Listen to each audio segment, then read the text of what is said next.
entonces, y mis pequeños, el día de hoy vamos a trabajar el área de lógico matemático. Y para eso vamos a continuar con los temas de conjuntos. Pero ahora, en esta oportunidad, vamos a ver unión e intersección. Vamos a ver en qué caso se da cada uno de ellos. Empezamos entonces. Cuando nosotros hablamos de unión de conjuntos, vamos a utilizar un símbolo que es la U. ¿Ya?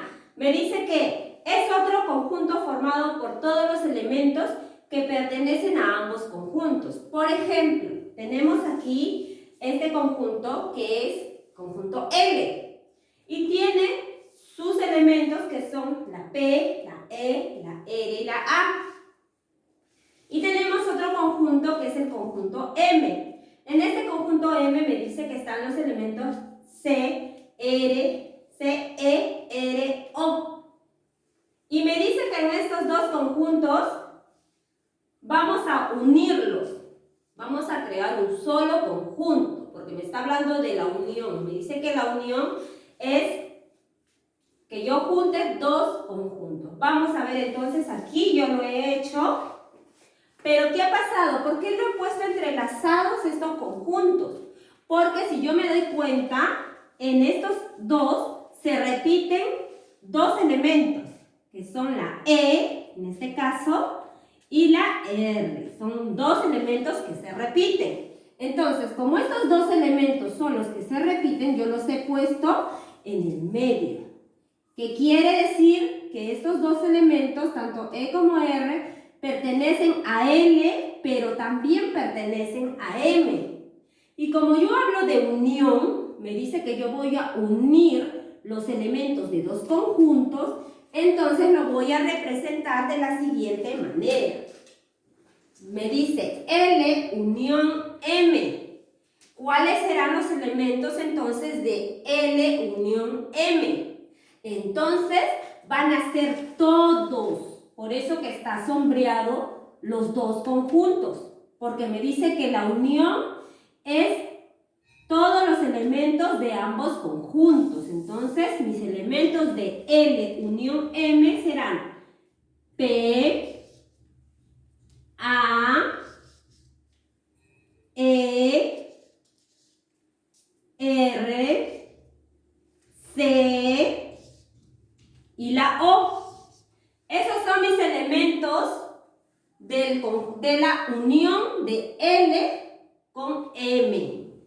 Los dos conjuntos yo los he unido y todos los elementos son los que pertenecen a la L unión M. Pero ahí pueden haber otros casos. Por ejemplo, aquí tengo otro caso. Tengo que el conjunto A y el conjunto B. Tengo que el conjunto B está dentro del conjunto A, es decir, está incluido. Pero como me piden que solamente que dé la unión, entonces yo voy a unir todos los elementos de ambos conjuntos. Por ejemplo, los elementos de A serán 4, 6, 5, 3 y 7. ¿Y por qué 5, 3 y 7 también son elementos de A? Porque están dentro, están incluidos. Y los elementos de B, los elementos de B son 5, 3 y 7. Pero me piden la A unión B. Eso quiere decir que yo voy a escribir todos los elementos, tanto de A como de B. Entonces yo digo 3, vamos a ponerlo en orden. 3, 4, 5, 6 y 7. Estos serían los elementos de A unión B.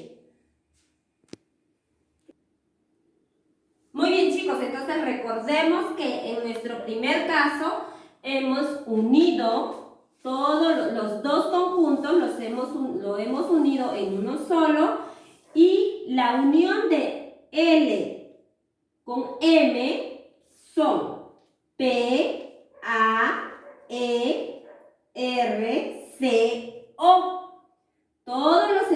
elementos representan la unión de ambos conjuntos. Ahora, nuestro segundo caso que habíamos visto me dice que el conjunto B está dentro del conjunto A. Pero como me dice que represente la unión, entonces yo he hecho lo siguiente. Todos los elementos de A y todos los elementos de B representan la unión. Es decir, A unión B, sus elementos son 3, 4, 5, 6 y 7. Todos los elementos. Cuando hablamos de unión, me está diciendo de que voy a unir todos los dos conjuntos, es decir, voy a representar la unión con todos los elementos de ambos conjuntos. Muy bien, chicos, ahora sí vamos a pasar a ver lo que es intersección de conjuntos.